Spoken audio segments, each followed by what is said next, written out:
From the alley-oops at Kezar to the glory days at the stick. From who's got it better than us to brick by brick. It's always the 49ers way. From off-season to game day. Yeah, we talk back. It's the 49ers Cutback.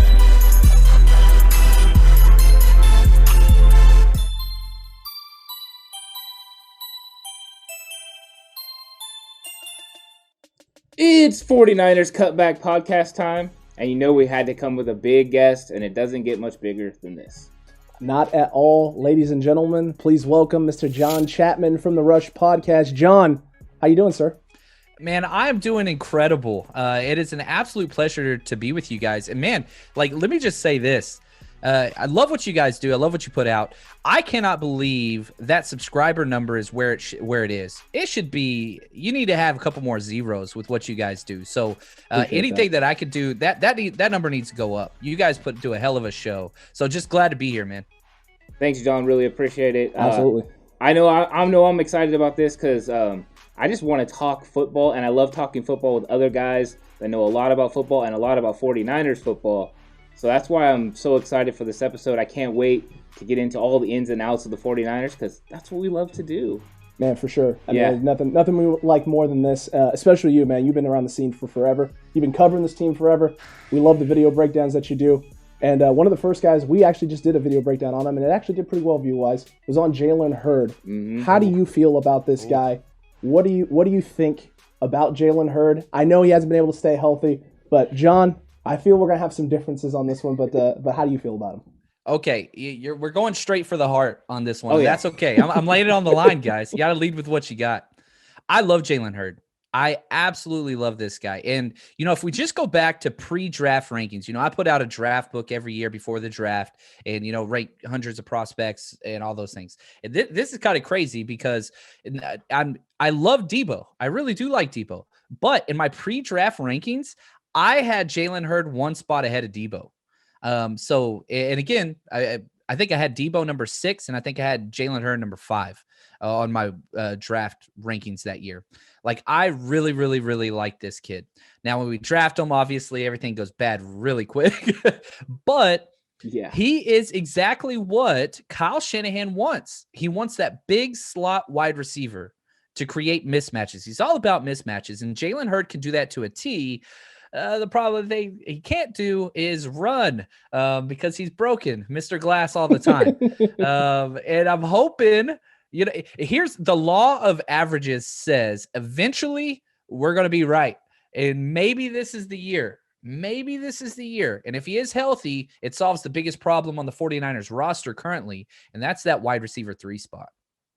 Yeah, and I've doubled down on the fact that he's going to be healthy this year. I went all in. I am a Jalen Hurd fan as well, 100% in it. The things that he can do in this offense, the things that Kyle Shanahan will be able to do by moving him around and just using him in all different ways. I don't know if we're going to see him as much in the backfield as maybe I would like as an offensive guy. That's kind of my thing. But I think, yeah, you're right. The power slot, him playing in that slot position is going to be fantastic. And just the flexibility and the things that he can do. I don't know how you feel about this, but my guy over here, Alex, has been bringing up, we would watch Kendrick Bourne go in motion, and no one would pay attention to him. If Jalen Hurd's going in motion, everyone is paying attention to see where this guy is going, what he's doing, because you don't know how Kyle's going to get him or Debo the ball, and that's what makes it so crazy. Yeah, people always want to talk about, Debo and these different positions and you can do so much. Debo lined up in the backfield 4 games in a row to end the season. He was a running back. You can't do that with Kendrick Bourne. The dude, he's a stick of gum if you turn sideways. He's labeled as a big wide receiver. And I'm not trying to slander Kendrick Bourne at all, but he's just nothing to him. But now, legitimately, let's say you go out there with, Kittle, Juszczyk, Hurd, Debo, Ayuk. Okay, those are your 5 skill position players. You can go empty, or that could be a 22 personnel set because Debo can play running back, Jalen Hurd can play running back, obviously Juszczyk. It allows you to do whatever it is that you want from a personnel standpoint. This is what we've been saying. Yeah. We've been saying this literally forever and trying to get some people just to understand it. Because at the end of the day, what Jalen Hurd brings to the table is complete flexibility on offense. Mm-hmm. Whether you're in the red zone, whether it's a short yard situation, whether it's 3rd and long, 4th and long, you got to take a shot. You can put that package on the field and do so many different things. It's really hard to come out because you can come out in nickel, and like you just said, you can run 22 personnel, put Juszczyk back there with Hurd and run the ball right down someone's throat. And good luck. Good luck trying to stop that. That's going to be not fun for everybody else. You know, it was funny draft night. We all had our ideas, obviously, like, oh, man, we're drafting a wide receiver in the second or third round. Like, this is what we're going to do because it's such a big need. And on the second round, okay, nope. Third round, nope. Fourth round, we don't have a pick. Fifth round, okay, we got 3 picks in the fifth round. One's good. Nope. So, like just constant no's. And whenever we finally made our last pick of the night, and I think it was Elijah Mitchell, I just remember, like, I tweeted out, like, I guess Jalen Hurd's healthy. Like, like we're just that's all you can take away from it. So we'll see, man. And how do you feel about the news about Julio Jones that broke today too? I know you had your video this morning and you covered it today on Sunday. Are you happy that at least he's not in the NFC? Yeah, like somebody asked me, the question was, man, are you glad we didn't get Julio? And I was like, hell no. I want Julio. Everybody wants Julio. I'm glad he didn't go to the NFC West. I'm even more glad he's not in the NFC period. And what it would have cost, like Julio makes every team better. Okay. Every single team better in the NFL. There's no doubt about that. But whenever you look at the draft capital it would have cost, whenever you look at the cap it would have cost, with all of our young rising stars, you're going to have to build through the draft if you want to extend people like Debo, Nick Bosa, Fred Warner, Dre Greenlaw. These types of players are going to have to get paid. And if you keep bringing in top of the salary type guys, you're not going to be able to do that. Obviously, yes, I want Julio, but I don't want to be like the Falcons, and I don't want to be like the Rams where they lose 3 defensive starters every single year because they're so top heavy. So the best news, not in the NFC West. We still have to play it. We were going to play on week 15. Now we have to play on week 16 on Christmas. Yeah. So Merry Christmas, you filthy animals. We still get Julio. Yeah, and I think if I was going to have him go to a quarterback, I think I'm okay with Tannehill, because in the end, I think the 49ers pass rush can get after him and cause him some issues. If he would have went to someone more dynamic, especially someone like a Russell Wilson, then I would have had it would have been the fear of God. But it's not happening, thank God. And you're right. And Tennessee still has no defense. Like, is he going to play corner too? Like, I like it. There's got to be something there. Yeah, I like that a lot. And you know what? Now it does. It means that they're going to be able to get these other guys under contract. You know, Fred Warner probably is going to come up now. Now they'll be able to get all their rookies signed, because I think they were waiting to see, you know, what was actually going to happen. You know, now they'll finish up and get this thing figured out. And then they'll be able to move forward with the offseason, and we can finally get to, you know, training camp and games, which I know that's what I'm most excited for. Oh, big time, especially this year with not having the preseason last year and not being able to see any of these young guys, giving them a chance to actually get out there and see what they can do and measure it all. Oh man, I'm more excited about the preseason now than I think I've ever been. Yeah. How often do you get those like tweets or whatever, like, who cares about the preseason? There will not be one 49ers fan that says that this year, because they're going to be waiting to see number 5 and see what he looks like. So preseason games this year are going to be fire, man. I'm so pumped about it. Oh, yeah, and I actually am one of those guys, I don't know how you feel, but I love preseason because I like to see all the end of the roster guys, because I just want to see who can develop and who can play, you know, and who can make a team that you wouldn't think normally could. And they've got guys this year that you can definitely look at and be like, oh, are they going to be able to push for one of those last spots? And I always enjoy preseason for that reason. Yep. Oh, big time. And this roster, like, the NFL is transitioning 2 different directions. In the NFC West, you know, you have Seattle and you have the Rams, where it's just top heavy. There's some elite talent at some key positions, and then it's just a bunch of guys like that are, you know, NFL journeymen, whatever else. The 49ers are not doing that. They literally have 12 offensive linemen that could legitimately make this roster. You look at the defensive side, it's the same thing. Like, there are going to be camp battles this year. And we're talking like, man, that number 3 tight end spot's going to be killer. Like that's where the 49ers are now, because there's just so many guys that, like, good Lord, how do you make this roster? It's going to be very, very difficult. So yeah, so many camp battles. Preseason is going to be a blast. Hopefully no more injuries take place. I know they will, but and I feel like this team's built to sustain injuries for the first time. 3 out of 4 Kyle Shanahan years have been ruined by quarterback injuries or whatever else. Well, guess what? If our quarterback gets injured now, we got better Yeah. And so they've drafted in a way that really outside of wide receiver and maybe cornerback, you can handle some injuries. No, man, I agree with that. 100% agree with you on that there. And speaking on that O-line, what are you looking most forward to from that offensive line? What position battle are you looking most forward to? Which one do you think is going to have the biggest impact? And then overall in general, how do you feel about the O-line? Because like you said, I feel like they addressed it. They got deeper and they got better, which, I mean, some people, I've talked to some fans and they don't feel that way. They feel Alex Mack is old. They feel Daniel Brunskill can't get it done. Maybe they're not sold on Aaron Banks, but how are you feeling? I love it. The 49ers O-line isn't bad. It wasn't bad. It had some issues like most teams do, but you have some elite pieces. You have the best left tackle in football. Argue with me on that one, you're going to lose. Right tackle, okay, a lot of people don't like McGlinchey because one or two beat writers just have it out for him, and that's fine.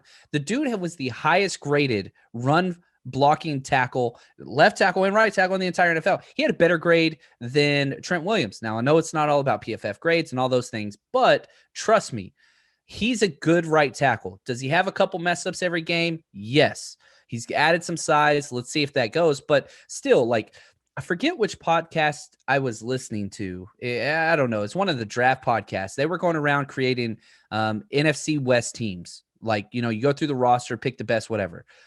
There were three, pundits on there. All three of them picked Trent Williams and Mike McGlinchey as your left or right tackle. Like, so just understand, like, if you get rid of Mike McGlinchey, who do you want to take his place? He's a top, I don't know, 10 to 12 right tackle in the NFL. Like, that's what he is. Maybe he takes a step forward. Lakin's solid. I don't have a problem with Lakin. He's not great, but again, he's solid. Should be extended this year. I think he could be extended. The draft kind of says otherwise, but you upgraded 40% of your starters. Okay, let's find. You don't like Alex Mack. He's old. Same people want to trade for Julio. Like, pick. Yeah. Where are pick a you? lane at some point, right? Yeah, like pick a lane at some point. It's what it is, and he's going to be able to step in over Brunskill and make everybody better on the interior. You draft Aaron Banks, which I love the pick. I didn't love the pick the day of because, I was going through my draft write-ups, and once you get to interior linemen, you're like, okay, you can only do so many guys. Like, you can't grade them all. And you start doing, like, crossing out guys. Oh, he's too big. Kyle Shanahan doesn't want him. Yeah, I'm not even going to grade him. Wrong. Wrong. That is literally exactly what happened here. We went through interior offensive linemen, and we're like, Aaron Banks, he was solid, but he doesn't fit that Kyle Shanahan mold of guard. Should we even break it? No, let's focus on other guys. And then it was Aaron Banks. But I like it. And so you address 2 out of 5 starters. You got 2 out of 5 new starters. And even though Aaron Banks is a rookie, he started 3 straight years and didn't miss any games at left guard. He's going to play right guard for us. But I think he starts day one over Brunskill. I really, really do. And I think he's the only rookie that starts week 1. And again, another testament to kind of the depth of this roster. You could trade up for a guy at number 3 and sit him on your bench. It's very, very rare. That is rare. Extremely rare. And as a matter of fact, it was part of the reason why I was convinced it wasn't going to be Trey Lance, because I figured Trey Lance was the guy who needed to sit week 1. And I remember that was my big hubbub is I don't know if you trade up to 3 to sit a guy the first year. Yeah. And they're going to do it, which they have the cap space to do it this year, but probably not in the future. Probably not. No. Yeah, and I am curious. You said that you think Banks is going to start, day 1. I have been under the thought that Banks is going to push him, but I'm not sure who's going to win the job. I'm kind of giving Brunskill an outside chance. I know Alex thinks Brunskill is going to start from the beginning. I'm kind of in the middle because I haven't seen Banks do it. I guess, I want to see him do it in preseason stuff. I think he can win it. But I am curious exactly why you think Banks is going to win the job over Brunskill, and then what that means for Brunskill. Has he become the swing tackle? What does that mean for him? Or is he just a backup to Alex Mack at center? Yeah, I think the way number one, if you look at where the 49ers were vulnerable, it was because you were getting a lot of pressure up the middle. And that is the number one thing that Aaron Banks does not allow. He doesn't give up ground. He does not do it. And so you put him in there week 1 and you just let that guy build. Thankfully, the schedule gods hooked up the 49ers quite nicely. And so, I mean, you got the the JV Detroit Lions week 1 with Jared Goff. That's just hilarious. Like gaff, man. it was like an April Fool's joke gone wrong for Jared Goff. I swear to God, like really? I'm out of the NFC West. I don't got to deal with the week 1. And then you got Campbell with the helmet on the whole. Oh, it's going to be bad. Like, I just don't believe in the Lions. And then you go week 2. I mean, again, you kind of look at where they're going. They're going to Philly. Like, you've got some very good matchups right off the bat. And so I'm pretty excited about it. So I think Banks steps in. He starts week 1 just because the ceiling is so much. It's just there. You don't draft him in the second round and then expect him to sit over Brunskill. And you let Brunskill, he's the backup interior offensive lineman. I think he backs up left guard, right guard, and center. And you now have that depth. Somebody's going to get hurt at some point. You remember Mike McGlinchey, the first game he played in, we had 2 injuries to interior guys. He had to switch to guard. His first game he played guard. Yeah. Crazy. So you got to get that depth there, and I think that's what Brunskill brings. Okay. I like that a lot. And you know what? I can see it. I definitely can see it. My whole thought process is that, with Banks, maybe there's just some technique stuff in the run game that he has to clean up second level, and maybe that's why Brunskill has the advantage. But very well could see that being the case, especially if Banks picks up on the scheme stuff in the zone blocking and shows he can handle it. He 100% could step in day 1. I could definitely see that. What about the swing tackle, though? Who do you see being a swing tackle for the 49ers? This is where I'm going to get a little weird. And one of the reasons why, you look at, they drafted 2 guards. They've never drafted a guard. They drafted 2. They get Jalen Moore in the 5th round.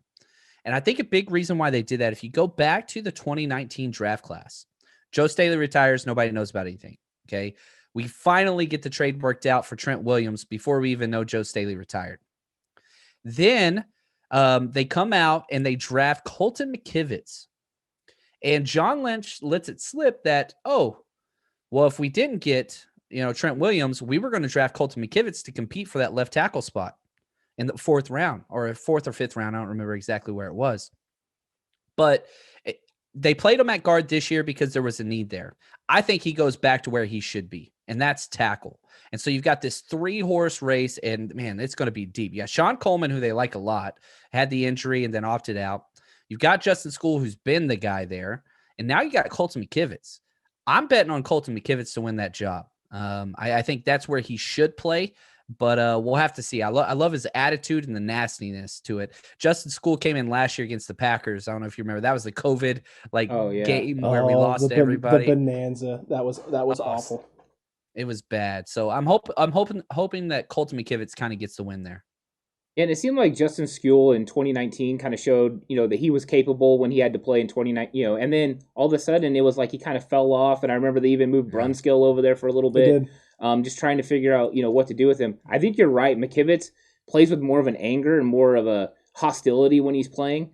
He's more aggressive than Skule. Skule seems more passive. And also Skule tends to just get knocked around a lot.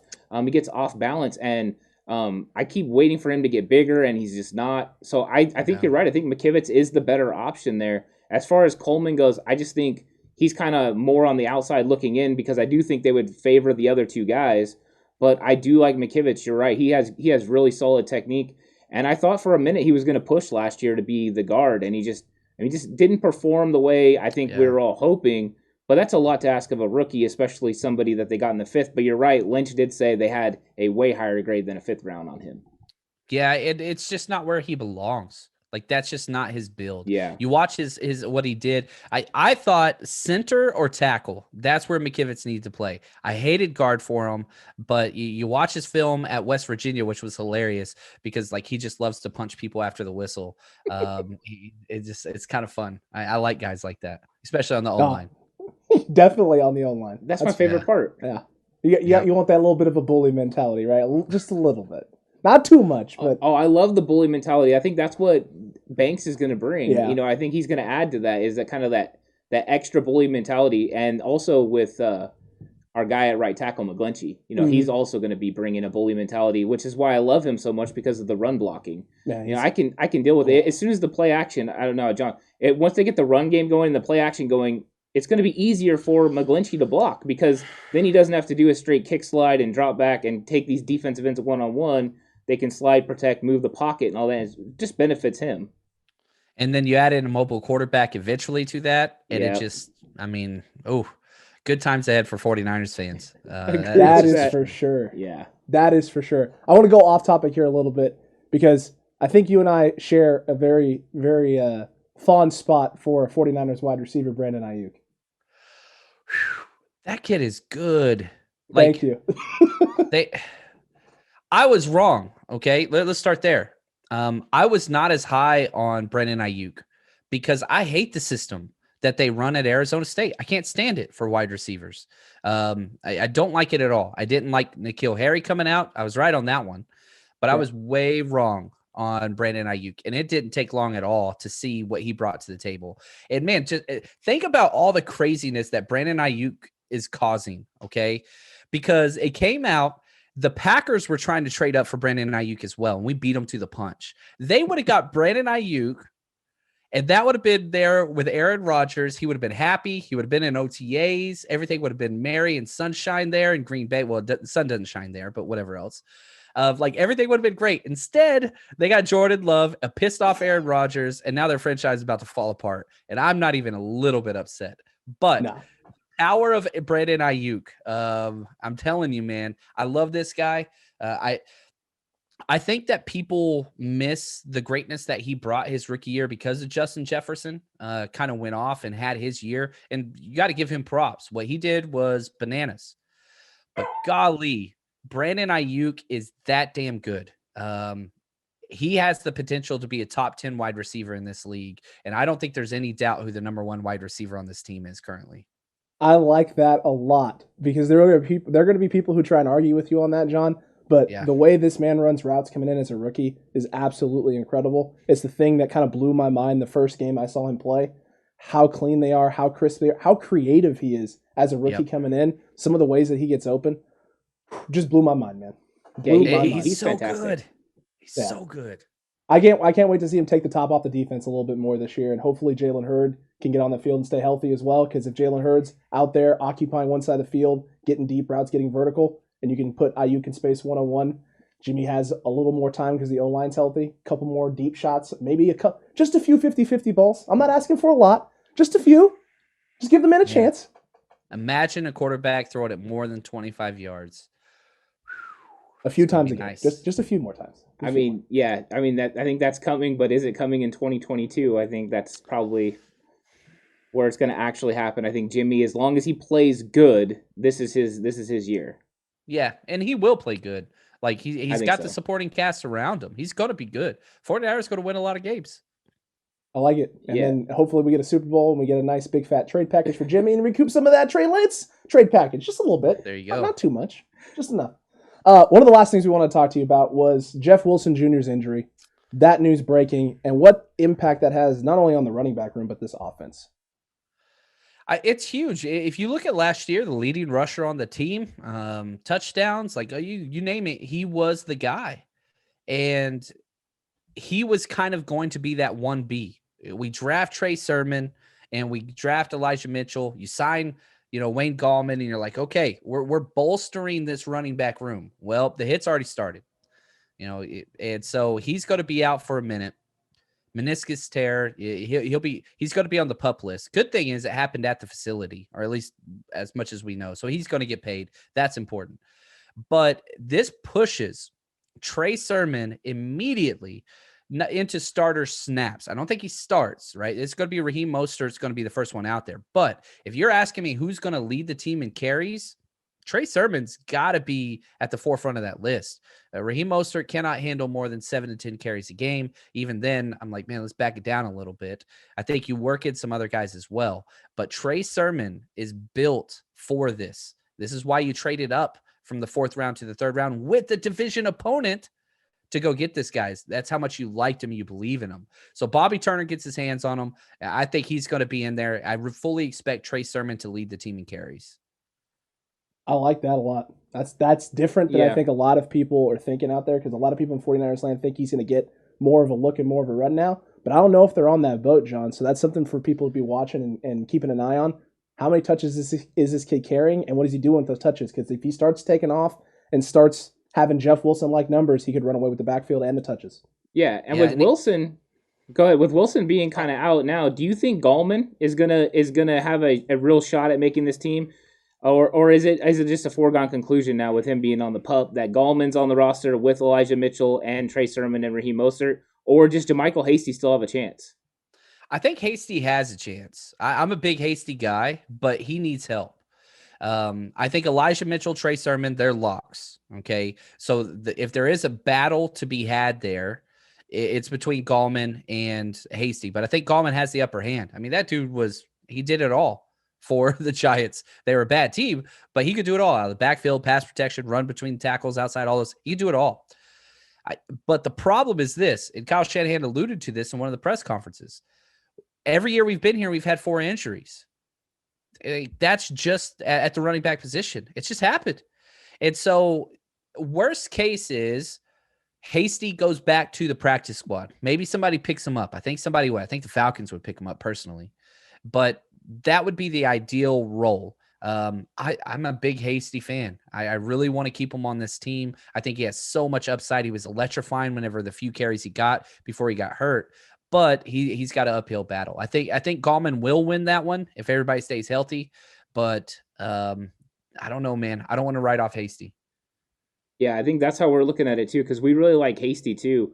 As soon as we saw him play last year, it was, we got to make sure we protect this guy, keep him. And then the injury happened. I think that kind of derailed the progress and maybe, unfortunately puts him in a bad predicament now where he's got a battle to make this team. And I think at first I was thinking it was a foregone conclusion until they signed Gallman. And then all of a sudden here comes 2 running backs in the draft. And it's like, wow, JaMychal Hasty might be gone. And this is completely different running back room. I did like the addition of the 2 running backs that they added, speed and power. And Sermon, just the way he breaks tackles. And Elijah Mitchell's a lot more physical than people think. So, I mean, that is a definite improvement at the area. But I don't know. I'm trying to figure out how it shakes out. And I guess I just have to wait. But I'm trying to figure it out now. It's interesting. I've got a couple buddies, and we go back and forth on Trey Sermon and Elijah Mitchell. And, one of my good friends, Steven Spaccaratelli, shout out, he believes that Elijah Mitchell is going to be that starting running back next year, that he's going to win that job because of what he brings to the passing game. And he's not wrong. I don't think that he will win it. If you look at the draft capital, the team's kind of already said who they favor. But, man, I would not be shocked at the same time if Elijah Mitchell steps in. You go back to the Packers. You remember whenever they drafted Jamal Williams and Aaron Jones the same year, it was Aaron Jones was picked way later. I think it was a 7th round pick.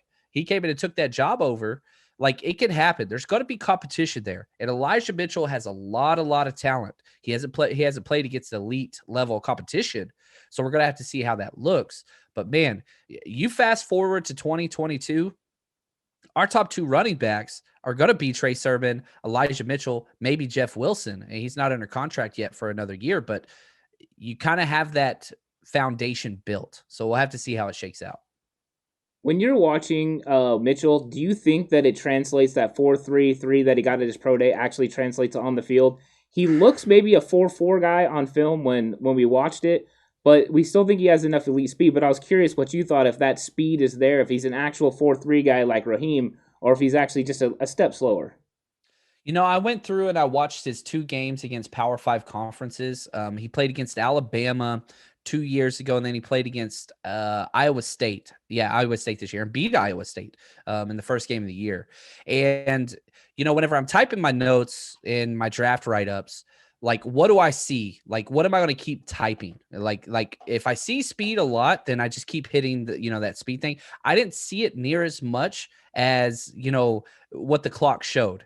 I think that he is a legitimate kind of 4.4, 4.3 guy, but no, I'm with you there. I just don't think that's really what he brings to what I kept writing. I'm opening up my notes now. I apologize. I didn't have this open. You're good. I wrote speed slasher. Okay. Big play threat, hits the hole well. Very good in tight spaces, great jump cuts, runs very, very hard, power in the legs, slasher, cuts are great. Like, speed never jumped out to me too much on the film. He has it, but it's not like a Marquise, or sorry, it's not like Raheem Mostert, but nobody's like Raheem Mostert. Also true. So that's not really what I got. I'm with you 100%. I think you named it. You nailed it. He doesn't really push the pile. That's not really what he does, but he is an all around type of a guy. My player comps for Elijah Mitchell was a poor man's Travis Etienne. I don't mean that as an insult. That's not an insult at all. I'm a big Travis Etienne fan, and Justice Hill. Those are kind of the two guys that kind of stood out to me athletic profile wise, but we'll have to see how they translate. Justice Hill didn't really work out, but man, he was explosive and did everything. And so he's one of those, the term jack of all trades, ace of none. I think he's like a king of all trades. Like he does everything really, really good. He has no holes in his game. And I think he's going to be, some people got upset at me. I put a video out this week and I was like, I think Elijah Mitchell's going to be the best pass catching running back on the roster week 1. And people were like, oh, hyperbole, you're set. I was like, no. Go watch the film. Like, I think that he is going to be the best pass catching running back week 1, like for the 49ers. That's how I see it. People could disagree. Like my wife, it's okay. I did. That was one of the things. It was funny this week leading up before we did this sit down with you. Ant and I were going through some things, and he had pointed out to me that was your new thing. You were starting with your wife, right? Whenever she says something you don't like, you're going to throw the flag at it. It's an incomplete pass. Incomplete pass. That's right. Incomplete pass. Yeah. And he was going, you got to take it a step further now and throw out the yellow flag, right? It's like it's a flag on the play. I don't think so. You don't get to go there. Yeah, I did it the first night. Yeah, I did it the first night, and I was like, incomplete pass. And she like kind of chuckled or whatever. And so then I showed her my Twitter post. I was like, hey, just want to let you know this is going to happen now. And so like a day later, I did it again, and she goes, nope, that's over. And I was like, okay. Yeah, as soon as I read it, I worried about you. I was like, uh-oh, John's about to get in trouble. Yeah. That's all right. She's nice most of the time. Hey, you know what? Yeah. You take those. You take the most of the times. I had to cancel my NFL official umpire uniform that I ordered on Amazon. I was like, oh, man, I was going to step it up, but no. I'm not gonna lie. That's probably a good call. It would have been amazing, but it would have been trouble for also sure. Trouble. Yeah, this is very true. Hey, John, man, we greatly appreciate you having you on, man. Thank you so much for stopping by and chatting with us. We definitely gonna want to do this again with you sometime. Absolute pleasure. Love what you guys do. Appreciate the positivity that you guys bring to it. A lot of people try to get their podcast growth by being negative and all those things. You guys are incredible. Really love the show and excited to see your success. Thanks for having me on, guys. All right, thanks, John. Really appreciate it, man. We love watching your stuff, so keep it up, and we'll keep tuning in, and it's going to be fun 49ers football season this year. And also, let them know where they can find you. Yeah. On Twitter at JL_Chapman, and really 49ers Rush Podcast. Wherever it is you get your podcast, YouTube, Twitch, Periscope, traditional ways, 49ers Rush Podcast, we're everywhere. And the one thing I'm going to be, I hope this is cool, we are traveling this year to 3 games, and this is kind of our big thing this year.